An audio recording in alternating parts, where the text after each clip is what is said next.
नमस्ते, जय महादेव। कन्या एज्युकेशनल केम्पस गोंडल थी हूँ पारखिया मीरा धोरण 5 गणित विषय शिक्षिका। केम छो विद्यार्थी मित्रों, मजा में छो ने? हाँ, આપણે ચોથું પ્રકરણ છે ઈ ચાલુ છે અને આપણે જે મેં અગાઉ હોમવર્ક આપેલું હતું એ પ્રમાણે તમે હોમવર્ક પણ પાઠ્યપુસ્તકમાં કરી લીધું હશે એવું મને લાગે છે કે થઈ ગયું ને? બહુ સરસ। જો પાછળ ના રહી જતો અને બધું વ્યવસ્થિત પૂરું કરજો। જેમ જેમ તમે આગળ જતા જશો તેમ તેમ જે પાછળનું છે ને એના આધારે આપણે ભણવાનું આવશે। જો પાછળનું આપણે ભણ્યા નહીં હોય તો આગળની કાંઈ આપણને ખબર પડશે નહીં। એટલે આપણે જે કોઈ વિડિયો મોકલીએ છે એ વ્યવસ્થિત રીતે કાયમથી કાયમ વ્યવસ્થિત સમજવાના અને ગણવાની પણ કોશિશ કરવાની અને જે હોમવર્ક આપેલું છે એ તો ભૂલ્યા વગર છે પૂરું કરવાનું જ રહેશે। ભલે રજા હોય, વાર તહેવારની સીઝન છે પણ એમાં આપણે ભણવાનું છે, બગાડવાનું નથી। ચાલો 2 કલાક મજાક મસ્તી મિત્રો સાથે રમી આવવાનું પણ ભણવાનું ભૂલવાનું નહીં। તો આજે આપણે એક નવો ટોપિક સાથે ફરીથી મળ્યા છીએ। આપણા ટોપિકનું નામ છે લોભી ચોકીદાર। જો વિદ્યાર્થી મિત્રો અહીંયા આપણને એક વાર્તા સરસ મજાની આપેલી છે। એ વાર્તા લગભગ તમે વારંવાર સાંભળેલી છે અને જોયેલી પણ છે, પણ અહીંયા આપણે ગણિતમાં વાર્તા આવે છે તો નવાઈ લાગે છે ને, પણ વાર્તાને આધારે આપણે અમુક એના ભાગ જે પાડવાના છે, ગણિતમાં દાખલા ગણવાના છે, એ પણ આપણે દાખલાના જવાબ મેળવવાના છે, પણ કઈ રીતે? એક વાર્તા સાથે। વિદ્યાર્થી મિત્રો, બિરબલને યાદ કરો, જોયા છે ને બિરબલને? હા, રાજા અકબર છે એનો ચતુર મંત્રી એટલે બિરબલ। બિરબલની વાત તમને ખબર છે કે બિરબલ છે ને એ ગામડામાં રહેતો હતો। ક્યાં રહેતો હતો? ગામડામાં રહેતો હતો। એ ખૂબ જ હોશિયાર અને ચાલાક છે એ યુવાન હતો। એ ચાલાક યુવાન હતો અને હોશિયાર પણ એટલો જ હતો। પછી એ શું કરે છે કે જ્યારે જ્યારે એને મન થાય એટલે બધું બહુ ચાલાક હતો, બહુ હોશિયાર હતો, એના લીધે એ કવિતા પણ સરસ મજાની બનાવતો હતો। જો તોફાન મસ્તી બધું સરસ મજાની બુદ્ધિ ઉપયોગ બધાની બુદ્ધિ છે એ આપેલી જ છે, પણ વ્યવસ્થિત ઉપયોગ કરતા આવડવો જોઈએ। ઉપયોગ કરતા આવડવો જોઈએ, ચલાવતા પણ આવડતું હોવું જોઈએ। આપણે પણ છે એ બિરબલ કરતા પણ મહાન વ્યક્તિ બની શકીએ છીએ, પણ ક્યારે? જો આપણો બુદ્ધિનો છે આપણે ઉપયોગ કરીએ તો। એ ગામડામાં રહેતો હતો, પછી સરસ મજાની એ ચાલાક હતો, ચતુર હતો ને, તો એ કવિતા પણ સરસ મજાની લખતો હતો। હવે યુવાન થઈ ગયો હતો, યુવાન એટલે કમાવા લાયક વ્યક્તિ થઈ ગયો હતો, એટલે મોટા થાય એટલે કમાવું તો પડે ને। હા, તો એને વિચાર કર્યો કે મારી કવિતા દ્વારા કે હું કમાણી કરીશ। કઈ રીતના? તો ત્યારે શું હતું? બિરબલના સમયમાં રાજાશાહી શાસન હતું। અત્યારે લોકશાહી છે, એ વખતે શું હતું? રાજાશાહી। તો કેલા હું સરસ મજાની કવિતા છે લખું છું ને એ હું રાજાને સંભળાવું। જો રાજાને સંભળાવું તો શું મને કરે? એ ખુશ થઈ અને મને ઇનામ આપે અથવા તો એના દરબારમાં મને કોઈ સ્થાન પણ આપે।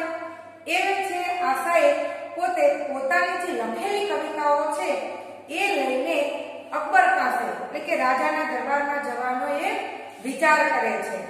પછી પોતે પોતાની બધી કવિતાઓ જે લખેલી હતી એ લઈ અને અકબર પાસે જાય છે। પણ અકબર પાસે ડાયરેક્ટ પહોંચી જાય કોઈ? હા, એ તો રાજા હતા, તો એના જે દરબારમાં પહોંચે એ પહેલા એના જે મહેલના જે દરવાજાઓ છે ત્યાં ચોકીદાર ઉભેલા હોય છે। કોણ ઉભેલું હોય છે? ચોકીદાર। હા, તો એને તો કહેવું પડે કે હું કેવા આશયથી અહીં આવ્યો છું। બિરબલ છે એ જાય છે તો મહેલનો પહેલો દરવાજો આવે છે ત્યાં પહેલો ચોકીદાર ઉભો રહે છે। ત્યારે એને કહે છે બિરબલ કે હું રાજાને મળવા માંગુ છું, મેં જે લખેલી કવિતાઓ છે એ કવિતાઓ સંભળાવવા માંગુ છું, કે મહેરબાની કરી અને મને અંદર મહેલમાં જવા દો। પણ ચોકીદાર હતો કેવો હતો? અહીંયા આપણે નામ જ આપેલું છે આપણી વાર્તાનું, લોભી ચોકીદાર। એ ચોકીદાર છે આ નવા વ્યક્તિને આવીને જોઈ અને એના મનમાં થોડીક લાલચ થઈ। શું થયું? લાલચ થઈ કે એને ખબર જ છે કે રાજાને કવિતા સંભળાવશે તો એ ખુશ થઈ કંઈક ને કંઈક ઇનામમાં આપશે। તો બિરબલ પાસે એવી શરત રાખે છે કે જો ભાઈ હું તને અંદર તો જવા દઈશ, પણ તને જે કંઈ ઇનામ મળે ને એનો 1/10 ભાગ તારે મને આપવો પડશે। જો પહેલો ચોકીદાર પહેલા દરવાજે મળે છે, પહેલો ચોકીદાર છે। હવે ઇનામમાં શું કહે છે કે તને બિરબલને કહે છે કે ભાઈ જો તને જે કાંઈ ઇનામ મળે એનો 1/10 ભાગ એટલે કે તને જે કાંઈ ઇનામ મળે એનો 10મો ભાગ તારે મને આપવો પડશે તો હું તને જવા દઉં। પણ બિરબલ બિચારો છે કેવો હતો, મહેલમાં હવે નવો હતો, હવે એને તો કઈ ખબર ના હોય એટલે કઈ વાંધો નહીં ભાઈ કે જે મને રાજા ઇનામ આપશે એ એનો 10મો ભાગ હું તને આપીશ, પણ મને અંદર જવા દે। પછી ચોકીદાર છે એ બિરબલને ત્યાંથી જવા દે છે।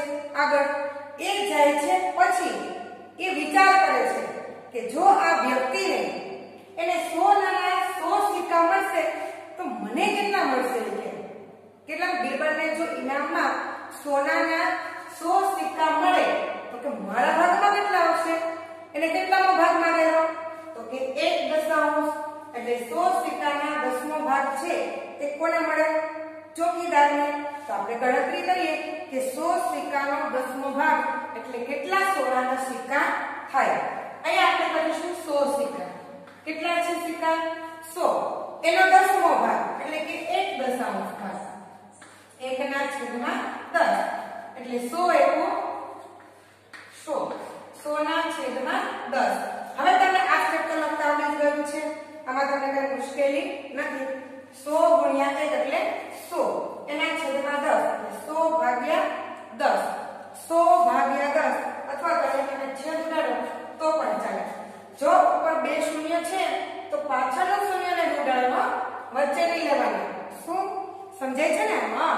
અથવા તમે જો છેદ ઉડાડતા ન આવડે તો શું કરવાનું કે 100 ભાગ્યા 10 કરો એટલે 10/100 10 સોનાના સિક્કા। હવે જો ચોકીદારે કહે છે કે તને ઇનામ જે કાંઈ પણ મળે એના 10મા ભાગનું ઇનામ છે મને આપવાનું છે।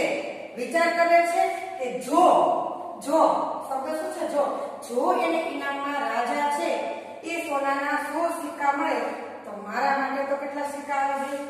હા 10 સિક્કા આવે છે। મારા માટે તો આજનો દિવસ શુભ છે કે આ તો મને છે સોનાના સિક્કા મળવાના જ છે। પણ એને અંદાજ લગાવ્યો છે કે જો 100 આપે તો 10। હવે વિચાર કરો કે રાજા બહુ ખુશ થયા હોય અને 200 આપે તો અરે વાહ, તો અહીંયા આપણે શું કરવાનું 200 ગુણ્યા 1/10 200/10 તો આપણે 10 આપણે છે 200 ભાગ્યા 10 કરો તો 20 સોનાના સિક્કા થઈ જાય। કેટલા થઈ જાય? 20। કદાચ 500 આપે તો ઓહો તો આનાથી પણ વધારે મળે, 1000 આપે તો ઓહો તો એનાથી પણ વધારે મળે। તો આ રીતના આપણે એની ગણતરી કરીને જવાબ મેળવવાનો છે। તો આપણે કહી શકીએ કે પહેલો જે ચોકીદાર છે એને જો બિરબલ છે કે બિરબલને 100 સોનાના સિક્કા મળે તો પહેલા ચોકીદારને 10 સોનાના સિક્કા છે એ મળી જાય ને। સરસ મેં કીધી કે જો તું મને તારા ઇનામના 10મો ભાગ તું મને આપીશ ને તો જ તને આ દરવાજાની અંદર જવા દઈશ, નહીંતર જવા દઈશ નહીં। બિરબલ છે એ આગળ જાય છે, ત્યાં પાછો બીજો દરવાજો આવે છે, ત્યાં પણ એક ચોકીદાર ઉભો હોય છે। એ બીજો ચોકીદાર છે એ પૂછે છે કે ભાઈ તમારે કોનું કામ છે, ક્યાં જવું છે? તો બિરબલ છે એ નમ્રતાથી જવાબ આપે છે કે ભાઈ મારે રાજાને મળવું છે। તો કે શા માટે મળવું છે? કે હું ગામડેથી આવેલો યુવાન છું અને હું સરસ કવિતા લખું છું, મારી કવિતા છે એ મારા રાજાને સંભળાવવી છે। તો કે કાઈ વાંધો નહીં, જો જવા દઉં છું પણ એક શરતે, તમને જે કાંઈ ઇનામ મળે ને એના 2/5 ભાગ તારે મને આપવો પડશે। કેટલો? પહેલા એ 1/10 ભાગ માંગ્યો, બીજો ચોકીદાર છે એ 2/5 ભાગ માંગે છે। કેટલો માંગે છે? 2/5 ભાગ। કે તમને જે કાંઈ ઇનામ મળે એનો 2/5 ભાગ છે તમારે મને આપવો પડશે। જો આપશો ને તો જ તમને હું આગળ જવા દઈશ, નહીંતર તમને જવા દઈશ નહીં। પછી બિરબલ છે એ હા પાડે છે, કાઈ વાંધો નહીં ભાઈ, મને જે કાંઈ ઇનામ મળશે એ ઇનામનો 2/5 ભાગ હું તમને આપીશ। હવે હા પાડે છે એટલે ચોકીદાર છે એને આગળ જવા માટે રજા આપે છે। પછી બિરબલ આગળ જાય છે ત્યારે ચોકીદાર વિચાર કરે છે કે રાજા છે ને એ આપણા બહુ ઉદાર દિલના છે, એને ગમે તે કવિતા સંભળાવશે ને તો ઓછામાં ઓછા સોનાના 100 સિક્કા તો એને આપશે જ. એટલે બીરબલને કેટલા મળશે કે 100 સિક્કા તો મળશે જ. હવે રાજા કેવા છે? ઉદાર છે, એટલે એને જાજુ ઇનામ આપશે. ગમે તેવી કવિતા લખી છે તો કે એને ઓછામાં ઓછા સોનાના 100 સિક્કા તો મળશે જ. પણ એને સોનાના 100 સિક્કા મળે તો મને કેટલા મળે? તો ચાલો આપણે જોઈએ કે બીજા ચોકીદારના છે કેટલા સિક્કા મળે છે. હવે જો એને શું કરે છે? 100 સિક્કાની ગણતરી કરે છે. ઈ ધારે છે કે 100 સિક્કા, આ 100 સિક્કા છે એનો કેટલામો ભાગ માંગે છે? તો કે 2/5 ભાગ માંગે છે. કેટલો ભાગ માંગે છે? 2/5. તો આપણે આ રીતના સ્ટેપ લખીશું 100 ગુણ્યા 2 ના છેદમાં 5. એટલે અહીંયા કરો 100 ગુણ્યા 2 કેટલા થાય? 200. એના છેદમાં 5. 200 ના છેદમાં 5. છેદ ઉડાડતા આવડે તો એકદમ સરળ છે, ન આવડે તો શું કરવાનું? ભાગાકાર કરવાનો. 200 ભાગ્યા 5. 200 ભાગ્યા 5. પણ હું તો છે ને ડાયરેક્ટ છેદ જ ઉડાડીશ. તમારે પણ એમ પ્રેક્ટિસ કરવાની છે. દરેક વખતે ભાગાકાર કરવાનો નહીં, આપણે છેદ ઉડાડતા શીખવાનું છે. સમજાણો ને? તો 5 ના ઘડિયામાં 20 આવે કે ન આવે? આવે ને? તો 5 ચોક 20.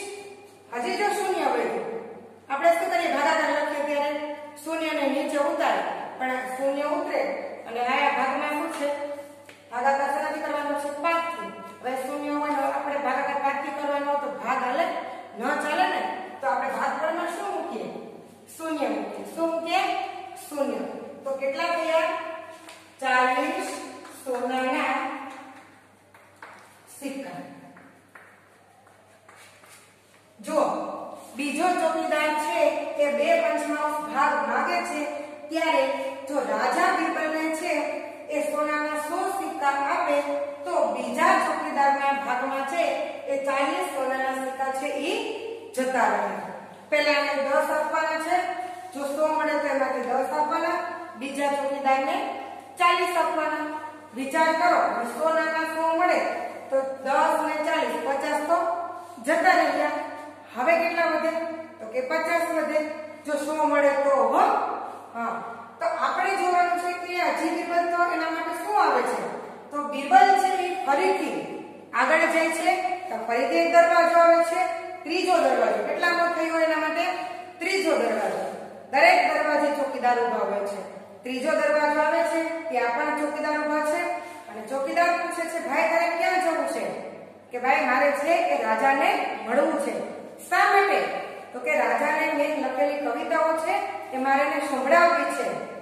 તો કે હા સરસ, પણ તને જવા દો એક શરતે. બીરબલ કહે બોલો ને ભાઈ, શું શરત છે તમારી? કે તમને જે કઈ ઇનામ મળે ને એનો અડધો ભાગ છે મને આપી દેવાનો. અડધો ભાગ એટલે ગણિતની ભાષામાં એને અંકમાં લખવું હોય તો 1/2. શું લખાય? 1/2. તને જેટલું ઇનામ મળે એનો અડધો ભાગ મને આપી દેવાનો, તો જ હવે તમને રાજાના દરબારમાં તમને રાજાને મળવાની મંજૂરી હું આપીશ. એવું કહે છે. બિચારા ભાઈ બીરબલ છે એ લાચાર છે. શું કરે? પોતાની કવિતા રાજાને સંભળાવે છે. એના માટે પણ છે બીરબલ તૈયાર થઈ જાય છે. કાંઈ વાંધો નહીં ભાઈ, જે મને ઇનામ મળશે એનો ઇનામનો અડધો ભાગ હું તમને આપી દઈશ. એવી જ રીતના છે પોતે દરવાજો ખોલી આપે છે અને બીરબલને અંદર જવાની રજા આપે છે. જ્યારે તે અંદર જતો રહે છે ત્યારે ત્રીજો ચોકીદાર છે એ ગણતરી કરે છે કે જો એને ઇનામમાં સોનાના 100 સિક્કા મળે તો મને કેટલા મળે? તો આપણે ગણતરી કરીએ. જો એને 100 સિક્કા મળે તો એનો કેટલા કીધો? 1/2 ભાગ એટલે કે અડધો ભાગ. અડધો ભાગ એટલે ગણિતની ભાષામાં અંકમાં લખો એટલે શું કહેવાય ને? 1/2. હવે જોઈએ 100 એકા 100. 100 ના છેદમાં 2. 100 ભાગ્યા 2 એટલે કેટલા થાય? 50 સોનાના સિક્કા. એક ચોકીદારને તો ખબર જ હશે કે રાજા બહુ ઉદાર દિલના છે. હવે કોઈક ને કોઈક છે રાજાને મળવા આવતું હોય, એનું કલા કૌશલ્ય બતાવતું હોય તો એ રાજા ખુશ થઈ એને ઇનામ તો આપે જ છે, ખબર જ હોય ને, એટલે જ આ રીતે લોભ થાય છે. જે વ્યક્તિ નવા નવા દરબારમાં પોતાના કલા કૌશલ્ય બતાવે ને પછી ઇનામ જે કંઈ આપે ને તો ચોકીદાર છે એ શું કરે, હા એની પાસે થોડો હિસ્સો લઈ લે અને પછી અંદર જવા દે. આ ખરેખર સાચી વાત, સારી વાત નથી, ભ્રષ્ટાચાર કહેવાય. શું કહેવાય? ભ્રષ્ટાચાર. આવું ખરાબ કામ ન કરાય. આપણને જે કાંઈ મળે છે એ આપણા યોગ્યતાના પ્રમાણમાં જ મળે છે. બીજાની પાસેથી પડવી અને વસ્તુ લેવાની નહીં.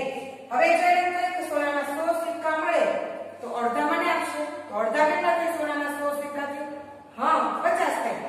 અરે 1000 જો એને બિરબલને છે 1000 સોનાના સિક્કા મળે તો એને અડધા જ કરવાના છે બધાને. તો 1000 છે એના અડધા એટલે કે 1/2 આપણને કેટલા થાય? 1000 ભાગ્યા 2 બરાબર 500. કેટલા થાય? 500 સોનાના સિક્કા. ઓહો, મારા માટે તો આજે કે શુભ દિવસ છે. કેવો દિવસ છે? શુભ દિવસ છે. કે જો એને 100 સિક્કા મળશે તો 50 તો મને મળવાના છે. જો એને 1000 મળશે તો મને કેટલા મળશે? 500 મળશે. આવી ગણતરીથી બધા ચોકીદાર છે એકદમ ખુશ થઈ જાય છે. પછી બિરબલ છે રાજાના દરબારમાં જાય છે, રાજાને પોતાની કવિતાઓ સંભળાવે છે અને કવિતા સાંભળી અકબર રાજા છે બહુ ખુશ થઈ જાય છે. પછી એને કહે છે કે બોલ ભાઈ, તારે શું ઇનામ માંગ્યું છે? તારે માગવું હોય એ માગી લે, એ હું તને આપીશ. પણ બિરબલ છે ને એ બહુ ચતુર વ્યક્તિ હતો. કેવો હતો? ચતુર વ્યક્તિ હતો. આ લોભી જે ચોકીદાર છે ને એને બરાબર એક પાઠ ભણાવવો હતો. તો શું કહ્યું કે રાજન, મને છે ને તમારે ઇનામ આપવું હોય ને તો એ મને માગું કે આપશો? રાજા કહે હા, મેં તારી કવિતા એકદમ બહુ સરસ છે, બહુ ખુશ થઈ ગયો છું, તું કહે કે તને ઇનામ આપીશ. તો કે રાજન, મને 100 થપ્પડ આપો. રાજાએ અને દરબારીઓ આ વાત સાંભળી અને બધાને આઘાત લાગ્યો. આંખો ખુલી થઈ ગઈ, આંખોની પોળી થઈ ગઈ કે આ ઇનામ માંગ્યું શા માટે? બધાને આઘાત લાગે છે અને 100 થપ્પડની માંગણી કરે છે. વિચાર કરો વિદ્યાર્થી મિત્રો કે જો આવી રીતના લોભ કરીએ ને તો લોભને કોઈ થોભ ન હોય. લોભ છે પાપનું મૂળ છે. આ તો છોકરા આપણે બિરબલભાઈ બહુ ચતુર હતા, એને પાઠ ભણાવવા માંગતા હતા. હવે 100 થપ્પડ માંગી છે તો વિચાર કરો કે આ ચોકીદારને છે કેટલી થપ્પડ ઘરમાં આવશે. જે સોનાના સિક્કાનો વિચાર કરતા હતા ને કે મને આટલા સોનાના સિક્કા મળશે એમ, હવે એને શું આપવાનું છે? આપણે થપ્પડ આપ્યું છે ને, પહેલા ચોકીદારને કેટલી થપ્પડ આપવાની છે? આપણે 10. બીજા ચોકીદારને કેટલી થપ્પડ આપશું? 40. અને ત્રીજા ચોકીદારને 50. 10 40 50. જો એને 100 થપ્પડની માંગણી કરી તો બધી થપ્પડ કોના ભાગમાં આવી? આ ત્રણેય ચોકીદારના ભાગમાં આવી. બિરબલની પાસે કઈ રહ્યું? ન સોનાના સિક્કા આવે, ન થપ્પડ ખાવાનો વારો આવ્યો. ના આવ્યા ને? જુઓ વિદ્યાર્થી મિત્રો, આપણે આગળ આવી રીતના વાત છે એ વધારવાની છે અને આપણે આમાંથી શીખવાનું છે કે ક્યારેય કોઈ પણ પ્રકારનો લોભ કરવો જોઈએ નહીં. વાર્તા સાથે આપણે ભાગની ગણતરી પણ આવડી ગઈ છે. મજા આવી ગઈ ને વિદ્યાર્થી મિત્રો? ફરી આપણે નવા તાસમાં આગળ ભણીશું કંઈક અવનવું લઈને. ત્યાં સુધી બધાને મારા જય મહાદેવ.